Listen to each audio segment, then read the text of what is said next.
कितने बेरहमी से, बेदर्दी से पीटा गया। इस तरह के अभद्र टिप्पणी वो कर रही हैं, बच्चियों को, महिलाओं को गटर छाप बोल रही हैं। मोदी जी रील बना रहे और बता रहे हैं कि जेंजी ने कितनी गालियां दी। आपकी माता जी और देश की बच्चियां, देश की महिलाएं वो महिलाएं नहीं है। अगर वो ये कहते कि हमारी छात्राओं के साथ जो बदतमीजी हुई, जो उन पर लाठी चार्ज किया गया, उसके लिए मैं माफी मांगता हूं, तो क्या ये ज्यादा बेहतर नहीं होता? पेपर लीक के बाद छात्र दिल्ली में प्रदर्शन करने आए, संसद मार्च किया गया और शिक्षा मंत्री की इस्तीफा हो गया। लेकिन अभी छात्रों की ये मांग है कि अमित शाह इस्तीफा दें, क्योंकि जिस तरीके से छात्रों पर और छात्राओं पर लाठियां बरसाई गई, उनके साथ जो व्यवहार किया गया पूरे देश ने देखा। आपको क्या लगता है, अमित शाह का इस्तीफा होना चाहिए? बिल्कुल इस्तीफा होना चाहिए, क्योंकि अमित शाह पिछले कई वर्षों से हम देख रहे हैं कि हर क्षेत्र में फेल्योर हैं वो। और जिस तरह बच्चियों के कपड़े फाड़े गए, जिस तरह लहूलुहान किया गया, जिस तरह उनको मतलब गलत तरीके से डंडे पुलिस ने दिखाए और ये किया, और जिस तरह प्रताड़ित किया गया, और जिस तरह बच्चों को लाठियां बरसाई गई, खून बहाए गए, वाटर कैनन से पानी फेंका गया और तरह तरह से प्रताड़ित किया गया, उनका खून बहा है, तो इंसाफ तो चाहिए ना, इंसाफ तो चाहिए। इस बात की जिम्मेदारी कौन लेगा? वो हमारे देश के छात्र थे और देश के एजुकेशन मिनिस्टर का इस्तीफा मांग रहे थे, जो कि एक जायज़ पॉइंट पर थे। और जो लगातार शिक्षा में एग्जामिनेशंस के पेपर लीक हो रहे हैं कई वर्षों से, उसके लिए इस्तीफा मांग रहे थे। उस पर लठ बरसाना, अपने देश के भविष्य पर लठ बरसाना, इस बात की जिम्मेदारी कौन लेगा? और ऐसे वैसे भी नहीं, कितने बेरहमी से, बेदर्दी से पीटा गया, तो इस्तीफा तो बनता है। और उसके बाद से भी अब बेशर्मी देखिए, जिस तरह कंगना रनौत, मतलब ये लोग क्या समझ लिए हैं? इतने बड़े आंदोलन के बाद भी कंगना रनौत खुद, मतलब उनके बारे में क्या बोले, हम लोग तो बात करना भी पसंद नहीं करते हैं। क्या उनका स्टेटस है, कहाँ से और कैसे पहुंची हैं यहाँ तक, पूरा देश जान रहा है। उसके बाद से इस देश की बच्चियों के बारे में इस तरह के अभद्र टिप्पणी वो कर रही हैं, बच्चियों को, महिलाओं को गटर छाप बोल रही हैं। मतलब एकदम घटिया और थर्ड क्लास स्टेटमेंट है। मैं कड़े शब्दों में कंगना रनौत का निंदा करती हूँ। और वो पहले भी पिछले कई समय से ये लोग इस तरह, भाजपा के लोग बेइज्जती महिलाओं की करते आए हैं, चाहे वो एनआरसी सीए प्रोटेस्ट में हो, उस समय भी पैसे से आने वाली महिलाएं बोले, किसान आंदोलन में महिलाओं को 500 में, 100 रुपए में आने वाली बोले। मतलब हमेशा ये महिलाओं के बारे में, ये भारतीय जनता पार्टी का असली चरित्र है कि ये देश की बेटियों के बारे में, देश की महिलाओं के बारे में ऐसा ही सोचते हैं। एक दृश्य हमने ये भी देखा था, देश की सबसे सशक्त बेटी बहन विनेश फोगाट जब उनके मंत्री का इस्तीफा मांग रही थी, तो किस तरह इंसाफ के बदले उसे इसी जंतर मंतर से उठाकर फेंक दिया गया और बहन विनेश रोती रही, बिलखती रही, इंसाफ मांगती रही। लेकिन ये भारतीय जनता पार्टी ने इंसाफ नहीं दिया। आज मोदी जी आ रहे हैं, आप रील बना रहे हैं, मोदी जी रील बना रहे हैं और बता रहे हैं कि जेंजी ने कितनी गालियां दी। मैं गाली को अच्छा नहीं मानती, मैं भी ये करती हूँ, वो सही तरीका नहीं है। लेकिन आपको, जब आपको आपकी माता जी और देश की बच्चियां, देश की महिलाएं वो महिलाएं नहीं है, उनका कोई सम्मान नहीं है, उनकी कोई इज्जत नहीं है। लगातार आपके लीडर्स किस तरह देश की बच्चियों को ट्रोल करते रहे हैं, महिलाओं के लिए अभद्र भाषा का इस्तेमाल करते रहे हैं, किस तरह आपके लोग, अभी भी जो आंदोलन में बच्चियां थी, किस तरह उन्हें हैरेस किया जा रहा है, किस तरह वो डरी हुई हैं, सहमी हुई हैं।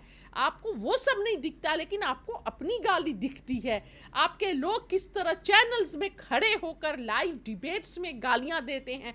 मोदी जी, इस बात का जो न्यू है ना, आज आपने रखी है, जो आज जेंजी देश में गाली दे रहा है, आपके चैनल्स पे आपके जो स्पोक्स पर्सन है चैनल्स पर अब्यूज करते हैं खड़े होकर। इस तरीके से मोदी जी ने रील बनाकर छात्रों से कनेक्ट होने की कोशिश की। मोदी जी ने गालियों का जिक्र किया, लेकिन अगर वो ये कहते कि हमारी छात्राओं के साथ जो बदतमीजी हुई, जो उन पर लाठी चार्ज किया गया, उसके लिए मैं माफी मांगता हूँ, तो क्या ये ज्यादा बेहतर नहीं होता? बिल्कुल बेहतर होता। यहाँ देश उनसे माफी की कल्पना कर रहा है और वो बोल रहे कि मैंने माफ कर दिया।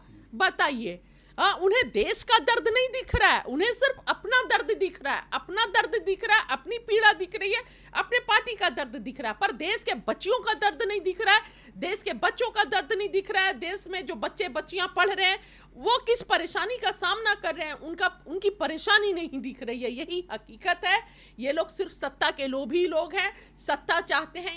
इन्हें देश के लड़कियों से, देश के लड़कों से, जिंदगी से, देश के किसानों से, देश के मजदूरों से, देश की महिलाओं से, देश की बेटियों से, देश के जो छोटे उद्योगपति हैं, देश के गरीबों से, मजदूरों से, किसी से मतलब नहीं है। इन्हें सिर्फ प्यार है अपने कुर्सी से, अपने सत्ता में बने रहने से इन्हें मतलब है।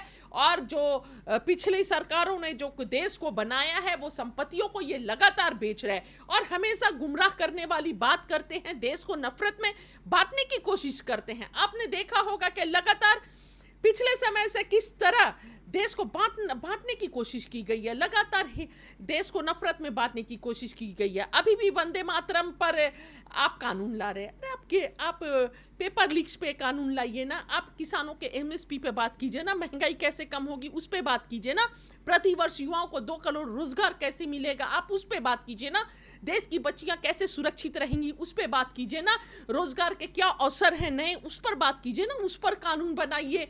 महिलाओं को कैसे रोजगार मिले, गृहिणियों को किस तरह और छोटे उद्योगपति किस तरह मजबूत हो उस पर कानून बनाइए। आप देश को गुमराह करने के लिए आप वंदे मातरम के लिए आपराधिक कानून ला रहे हैं।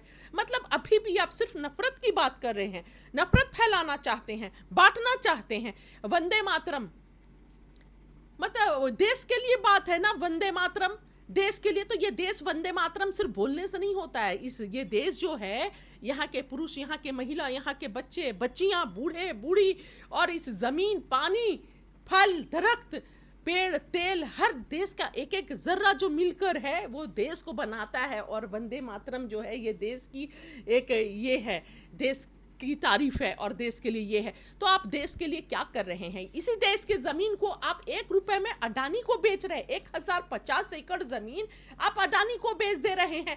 10 लाख से ज्यादा आम और लीची के फल आप दे रहे हैं अडानी को। देश का तेल, देश का सेल, देश का पेट्रोल पंप, देश का रेल, हर चीज आप अडानी को बेच रहे हैं। और बात करते हैं देश की, बात करते हैं वंदे मातरम की। कल मैं डिबेट में थी, जो भाजपा के लोग थे, जो आरएसएस के लोग थे, वो वंदे मातरम पढ़ने नहीं आ रहा है। 2 लाइन के बाद वंदे मातरम सुजलाम सुफलाम होगन, तो वो भी उल्टा पढ़ रहे हैं और बात वंदे मातरम की करते हैं। ये सिर्फ नफरत फैलाना जानते हैं। और देशभक्ति वो लोग सिखा रहे हैं जो 50-52 सालों तक आरएसएस ने अपने कार्यालय पे तिरंगा नहीं फहराया था। और जब आज़ादी की लड़ाई में ये अंग्रेजों की मुखबरी कर रहे थे, भारतीयों को पकड़वा रहे थे, माफ़ी मांग रहे थे, वो आज भारतीयों को देशभक्ति सिखा रहे हैं। भारत की इतनी बड़ी आबादी को देशभक्ति सिखा रहे हैं। तो और जो आंदोलन कर रहे थे बच्चे, उनको तक आप चाइना का एजेंट बता रहे, चाइना के लिए काम कर रहे, पाकिस्तान के लिए काम कर रहे। मतलब ये जो बच्चे सारे आंदोलन कर रहे थे वो देशभक्त नहीं है। देश की आवाज़ उठाना, सरकार से सवाल पूछना, सरकार से जिम्मेदारी की बात करना क्या देशद्रोही है? वो लोग देशद्रोही हो गए, इस तरह की बातें कर रहे हैं। यही कहने की पहली बार ऐसी सरकार देश में बनी जो राष्ट्र के बारे में सोची। अरे बाप रे बाप, ऊपर वाले का करम है कि पहली बार बनी। और मुझे लगता है ये जब जाएंगे तो दोबारा नहीं बनने वाली है। आप लिख लीजिएगा और याद कीजिएगा, मैं बोल रही हूँ आज चैनल्स पर। देश में पहली बार ऐसी सरकार बनी जो सिर्फ अपने बारे में सोचती है। देश में पहली बार ऐसे सरकार बनी जो सिर्फ कुर्सी के बारे में सोचती है। देश में पहली बार ऐसी सरकार बनी जो देश के युवाओं के बारे में, महिलाओं के बारे में, बच्चियों के बारे में, किसानों के बारे में, मजदूरों के बारे में, देश के हित के बारे में नहीं सोचती है। सिर्फ सत्ता में कैसे बने रहना है यही सोचती है। पहली बार ऐसी सरकार बनी है। बहुत अफसोस है, बहुत अफसोस है। और देश में पहली बार ऐसी सरकार बनी है जो अपने ही देश के लोगों को आपस में लड़ाने के लिए काम करती है। जो देश के नए शिक्षा मंत्री बने हैं, उनका एक बयान है कि कांग्रेस की सरकार में बिजली कम मिली इसलिए देश की आबादी बढ़ गई। तो इस पर आपकी क्या? देखिए, इन लोगों का काम तो कुछ है नहीं, काम कुछ करेंगे नहीं। देखिए, अब शिक्षा मंत्री बने नहीं, बकवास आरएसएस के पाठशाला में पढ़कर आए हैं, बकवास करना शुरू कर दिया। कांग्रेस के ज़माने में, पिछली सरकारों में क्या काम किया है? आज जो आप बेच रहे हैं ना सब एक एक करके प्रॉपर्टी देश की, ये कांग्रेस ने ही किया है, पिछली सरकारों ने ही किया है। जो आपने बेच रहे हैं, आप तो कुछ करे ही नहीं है। आपने अभी अपना क्या किया है बताइए ना? देश को बेवकूफ़ बनाने को छोड़कर, देश को लाइन में लगाने को छोड़कर, मणिपुर को एग्जाम्पल है, मणिपुर के क्या हालात है आप उस पर बात नहीं करते हैं। चाइना डोकलाम तक अंदर आ गया, आप उस पर बात नहीं करते हैं। आज विदेश नीति हमारी क्या है, आप उस पर बात नहीं करते हैं। जिस देश का रुपया गिरता है, प्रधानमंत्री की साख गिर जाती है। अब आप बताइए कि डॉलर कहाँ पहुँच गया है, और जब आप बने थे पीएम तब कहाँ था। इस पर अब आप बात नहीं करते हैं, लगातार देश को गुमराह करते हैं, देश को नफरत में बांटने की कोशिश करते हैं, कपड़ों से पहचान करते हैं, इसी तरह की बात करते हैं। कोई भी आवाज़ उठाता है, चाहे जवान हो, किसान हो, पहलवान हो, कोई भी, उसको कोई ना कोई नफरत वाली भाषा से आप जोड़ देते हैं। पूरे देश में लगातार आवाज़ें उठ रही हैं कि अमित शाह इस्तीफा दें। आपको क्या लगता है, अमित शाह को इस्तीफा देना चाहिए? ये तो बहुत पहले देना चाहिए था। आवाज़ अब उठ रही है, लेकिन देना तो बहुत बहुत पहले मांगना चाहिए था। देर हो गया है, एकदम सही हो रहा है। अमित शाह हर क्षेत्र में फेल्योर है। अगर क्षेत्रों में फेल्योर नहीं होते ना, तो वो विकास की बात करते, कितना रोज़गार दिए मंचों से ये बताते, कितने नए रोज़गार का अवसर क्रिएट करे, कितनी नई फैक्ट्रियां बन रही हैं देश के लिए, उस पर बात करते। महंगाई कितनी कम हुई उस पर बात करते, पेट्रोल कम हुआ, डीजल कम हुआ उस पर बात करते, ना कि ये बात करते कि कपड़ों से पहचानेंगे, मंगलसूत्र, मुजरा, ये सारी बातें नहीं करते। राहुल गांधी पर सवाल खड़े हो रहे हैं, भाजपा कह रही है कि इन्हें नेता विपक्ष के पद से हटाया जाए। अब देखिए, ये तो वक्त बताएगा कि कौन हटेगा। राहुल गांधी जी जो हैं लगातार देश के युवाओं के साथ खड़े हैं। आप देख लीजिए, देश में हर जगह छात्रों की गूंज प्रोग्राम कर रहे हैं, छात्रों के साथ खड़े हैं, देश के मजदूरों के साथ खड़े हैं, किसानों के साथ खड़े हैं, गिग मजदूरों के साथ, वर्कर्स के साथ खड़े हैं। हर दुखी, हर कहीं पे बार्बर के शॉप में चले जाते हैं, हर देश के आवाम के साथ, आम आदमी के साथ खड़े हैं। वो उम्मीद है देश के। एक तो राहुल गांधी से इन लोगों को डर लगता है, क्योंकि राहुल गांधी जो हैं वो सच पे चलते हैं, सच बोलते हैं, सच के साथ खड़े होते हैं। और राहुल गांधी इनसे पार्लियामेंट में सवाल करते हैं, और जिन सवालों का जवाब इनके पास नहीं होता है, और जवाब नहीं होने की वजह से ये पार्लियामेंट आना बंद कर देते हैं या आधे में भाग जाते हैं। इसलिए राहुल गांधी से इन्हें डर लगता है, इसलिए राहुल गांधी जी को ये नहीं चाहते हैं। राहुल गांधी जी को आप कैसे हटाइएगा? राहुल गांधी जी को लीडर ऑफ ऑपोजिशन इस देश ने बनाया है, इस देश की जनता ने बनाया है, कैसे आप हटाएंगे? कंगना रनौत ने किसान आंदोलन के दौरान भी कुछ इस तरह की बयानबाजी की थी, जिसके बदले में उन्हें थप्पड़ मिला।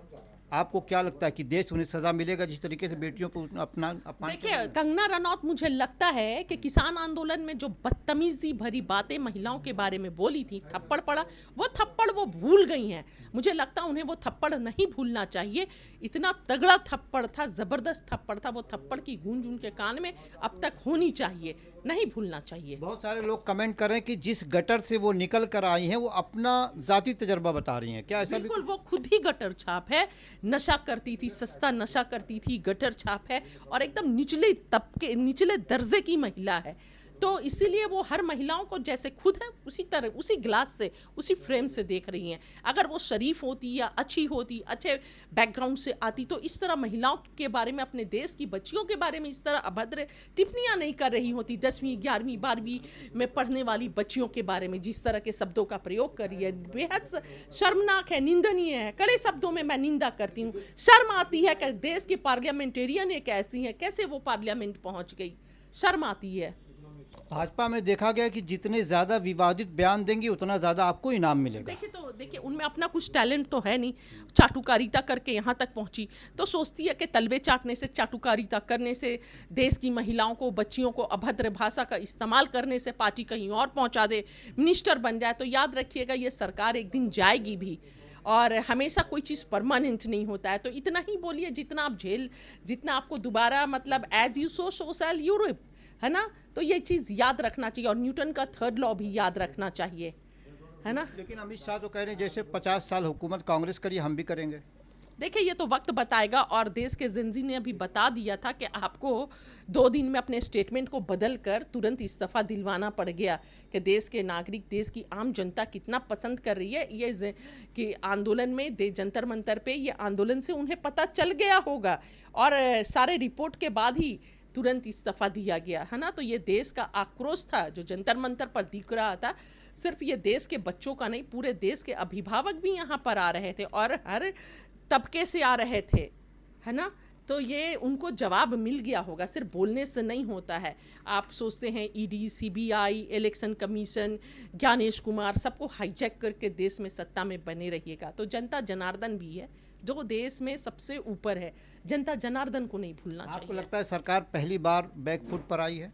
जी बिल्कुल। देखिए, किसान आंदोलन में भी तीनों काले कानून को वापस लिया गया था, लेकिन हमने देखा जैसे कि आज भी किसान एमएसपी के लिए और जो बैठे में हैं, आज भी किसान लगातार अपनी मांगों पे वैसी ही हैं, परेशान हैं। वो सिर्फ हटाने के लिए आंदोलन, झूठ बोली थी, लेकिन काम धरातल पर कुछ भी नहीं हुआ है।